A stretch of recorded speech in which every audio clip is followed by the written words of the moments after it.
there is an invisible force that can completely transform your spiritual life, or become your greatest adversary. Billy Graham revealed in one of his most powerful sermons the shocking truth about this divine presence that many Christians ignore or even resist. In Sacramento, hundreds of people responded to a call that changed their eternities forever. But there is a terrible warning in this message. There is a point of no return, and you will discover in the next few minutes whether you have already passed it or if there is still time for you. How many times have you felt that restlessness in your heart during a service? That sensation that something greater was trying to communicate with you, but you didn't know exactly what. Millions of Christians live this experience without understanding that they are before the third member of the Trinity, the Holy Spirit. Today you will discover secrets revealed by Billy Graham in a sermon that shook Sacramento and continues transforming lives to this day. This is not just another message about Christian doctrine. It is a deep study about the most misunderstood person of the Bible and how he can revolutionize your spiritual journey. We live in an era where superficial Christianity dominates many churches. People seek experiences, but do not truly know the one who can provide the most authentic and transformative experience possible. Graham exposed with surgical clarity who the Holy Spirit is, how he operates, and most importantly, the devastating dangers of resisting his work. If you are watching this video, it is because something in your spirit recognizes that you need more spiritual depth. This channel exists for people like you, who are not satisfied with shallow Christianity. Subscribe and hit the bell, because each study we share here could be the missing piece in the puzzle of your faith. What you are about to discover may explain why your Christian life seems stuck in some aspects. This historic sermon by Billy Graham was delivered in Sacramento, California, during one of his famous evangelistic crusades that marked the 20th century. At that time, the charismatic movement was emerging in various Christian denominations, causing divisions and confusion about spiritual gifts and the work of the Holy Spirit. Graham, known for his ability to unite Christians from different traditions, decided to address this delicate topic with the biblical wisdom that characterized him. He was not interested in taking sides in denominational controversies, but in presenting biblical truth in a clear and transformative way. The historical context was crucial. The 60s and 70s brought a cultural revolution that influenced even the church. Movements like the counterculture, the use of drugs as spiritual experience, and the search for transcendence through artificial means were on the rise. Graham perceived the urgent need to clarify that true spiritual experience comes through the Holy Spirit, not through dangerous substitutes. This message remains devastatingly current because the same confusions persist today. Many Christians still see the Holy Spirit as a mystical force, an energy, or simply ignore his person and work. Others seek him only for gifts or emotional experiences, losing sight of his main purpose, to glorify Christ and transform lives. Graham presented three central points that revolutionize our understanding. First, the person of the Holy Spirit, who he really is. Second, his transformative work in the Christian's life. And third, the deadly dangers of resisting his operation. Each point connects directly with the spiritual struggles we face today: superficiality in faith, lack of power to live the Christian life, and the dangerous tendency to harden the heart before divine calls. Billy Graham began his exposition with a truth that shocks many Christians: the Holy Spirit is not a thing, but a person. He is not an agent or influence, he is God, declared Graham with biblical authority that cut through centuries of misunderstanding. Why is this distinction so crucial for your spiritual life today? Because you cannot have an intimate relationship with a force or energy. Relationships exist between persons. When you understand that the Holy Spirit is a divine person co-equal with the Father and the Son, your Christian experience is completely transformed. Graham explained that ancient translations used the word ghost because at that time it meant spirit, but this created confusion. The Holy Spirit is not a haunted ghost from Hollywood movies. He is the third member of the Trinity, with personality, will, emotions, and specific purposes. This revelation destroys two dangerous lies that torment Christians today. The first is the thought that you can use the Holy Spirit as a spiritual tool. You don't use a person, you relate to him. The second lie is that he is impersonal and distant. In reality, he desires intimacy with you more than you can imagine. Graham emphasized the divine attributes of the Holy Spirit. He is omnipotent, all-powerful, omnipresent, is everywhere simultaneously, and omniscient, knows all things. This means there is no situation in your life that he cannot transform, place where he cannot reach you, or problem that he does not understand completely. But here is a truth that can revolutionize your prayer. When you understand that you are conversing with a divine person, and not repeating religious formulas to a cosmic force, your communication with God gains inexplicable depth. The Holy Spirit has feelings. He can be grieved, resisted, lied to, and even angered. This reveals his personal and emotional nature. Graham compared our inability to fully understand the Trinity with the story of the girl who said she knew how to explain electricity, but forgot when questioned. The teacher commented, "Too bad, because you would be the only person who ever knew." Some mysteries of God transcend our limited capacity for understanding, but this does not diminish their reality or power. The practical application is transformative. Begin to relate to the Holy Spirit as a person. Talk to him during the day. Thank him for his presence. Ask his guidance in decisions. Recognize when he is convicting you of something. This change of perspective from force to person could be the catalyst your spiritual life has been waiting for. Do you see how this changes everything? It's no longer about receiving power as if it were a spiritual battery, but about developing intimacy with the one who is the source of all power. It's not about isolated mystical experiences, but about a continuous and growing relationship with the third person of the Trinity. This understanding prepares the ground for understanding his work in your life. What needs to be done with a dead person? He needs to be made alive, declared Graham, revealing the most fundamental work of the Holy Spirit, giving spiritual life to those dead in trespasses and sins. This is not poetic language, it is precise spiritual medical diagnosis. Graham explained a disturbing truth. Before knowing Christ, you were spiritually dead. Your body was alive, your mind functioned, but your spirit, the part that connects with God, was completely lifeless. The real you was dead, he affirmed with devastating clarity. This spiritual death explains why so many people live empty lives, seeking purpose in wrong places. It explains why relationships, professional success, and even superficial religious experiences leave an inexplicable void. You are trying to feed a dead soul with things that cannot give true life. The work of the Holy Spirit is spiritual resurrection, the new birth that Jesus explained to Nicodemus. You must be born again, not as an evangelical slogan, but as a spiritual medical necessity. Graham lamented how this expression became cliché, even used to advertise automobiles, losing its original transformative impact. But here is the beauty of this work. When the Holy Spirit generates spiritual life in you, he doesn't stop there. Graham identified 5 continuous operations that revolutionize your Christian existence. First, he convicts of sin. That restlessness you feel when you are making wrong decisions is not neurosis, it is the Holy Spirit operating as a divine alarm in your conscience.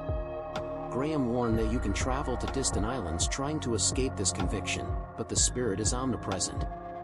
Second, he empowers for service. Graham humbly confessed that he was not considered a great preacher by academic standards, but recognized the supernatural power of the Spirit in his preaching. When you exalt Jesus Christ, there is power there, he declared. This same power is available to you in your sphere of influence. Third, he produces the fruit of Christian character. Love, joy, peace, long-suffering, gentleness, goodness, faith, meekness, and self-control. These are not results of human willpower, but supernatural products of the Spirit's life operating through you. Fourth, he opens and closes doors. Graham shared how he depended on the Spirit's guidance to decide which invitations to accept, which cities to visit, how to use new technologies to spread the gospel. This same guidance is available for your daily decisions. Fifth, he fills continually. Be filled with the Spirit is a command, not a suggestion. Graham explained that this requires continuous emptying of selfishness to be filled with divine presence. The practical difference is notable. Romans 7 describes constant defeat, but Romans 8 mentions the Holy Spirit 8 times and describes continuous victory. You can live in chapter 7 of defeat or chapter 8 of victory. The choice is determined by your cooperation with the Holy Spirit. Graham was clear: you cannot live the Christian life by your own strength. You will be a total failure, he warned. But through the Holy Spirit operating in you and through you, the life that Jesus lived can be reproduced in your daily experience. This transformative work has a central purpose: to glorify Jesus Christ. The Spirit never calls attention to himself, but always points to Christ. If someone speaks constantly about the Holy Spirit but rarely about Jesus, this reveals a questionable source. This understanding of the Spirit's work is about to be contrasted with a terrifying warning. Graham drastically changed his tone when addressing the most terrifying reality of spiritual life: the possibility of resisting the Holy Spirit beyond the point of return. "My spirit shall not strive with man forever," he quoted from Genesis 6, reminding that this resistance resulted in the flood that destroyed civilization. This is not academic theology, it is a matter of spiritual life and death. Graham identified 5 specific ways to sin against the Holy Spirit, each more dangerous than the previous. First, you can grieve the Holy Spirit. The word grieve in Graham's translation means to make very angry. Imagine having the Creator of the universe as your enemy because you angered him. "Wouldn't it be terrible to have the Holy Spirit as your enemy?" questioned Graham with solemnity that cut through the air. Second, you can lie against the Holy Spirit. Ananias and Sapphira did not just lie to people, they lied to God. They acted out hypocrisy, pretending to be what they were not. Graham warned that this spiritual charade has devastating consequences. Third, you can tempt the Holy Spirit. It is the arrogance of challenging God with ultimatums: "If God exists, let him kill me now." Graham told about an atheist in Tampa who did exactly that, giving God 1 minute to kill him. When nothing happened immediately, he boasted. But an elderly brother in the front row responded with wisdom: "You cannot exhaust God's patience in 1 minute." The illustration of the eagle on the Niagara River iceberg is prophetic. The eagle landed on the ice to eat, confident in its ability to fly when necessary. But when it approached the falls and tried to fly, it discovered that its feet were frozen in the ice. It plummeted screaming over the falls. Graham warned: you can wait too long. You can tempt God too long. Fourth, you can resist the Holy Spirit. "You always resist the Holy Spirit, as your fathers did," Graham quoted from Acts 7. This is deliberate resistance to divine conviction. You feel the Spirit's voice, recognize his call, but deliberately choose to ignore him. Fifth, and most terrible, there is the unpardonable sin: blasphemy against the Holy Spirit. Graham did not fully elaborate this point, but made clear that there is a limit to divine patience. The progression is astonishing. First you grieve, then lie, then tempt, then resist, and finally you may cross the point where even if the Spirit speaks, you can no longer hear. Your heart becomes so hardened that it becomes impermeable to the divine voice. Graham shared a story that generated silence in the crowd. That morning, a happy family was driving when an accident happened. In a few hours, the wife and mother was dead. They never dreamed this morning that she would be gone before noon, Graham reflected. How quickly everything happens. This urgency is not emotional manipulation, it is spiritual medical reality. There is no guarantee of another opportunity. You don't know if you'll be alive tomorrow. You don't know if you'll have another chance like this, he warned with pastoral solemnity. Graham was surgical. He who hardens his heart, being often reproved, shall suddenly be destroyed without remedy. This is medical language. Without remedy means it has gone beyond the point where treatment is possible. The application is urgent. If you are feeling any conviction from the Holy Spirit while reading these words, do not resist. Do not postpone. Do not presume there will be another opportunity. The voice you are hearing may be the last time he speaks clearly to your heart.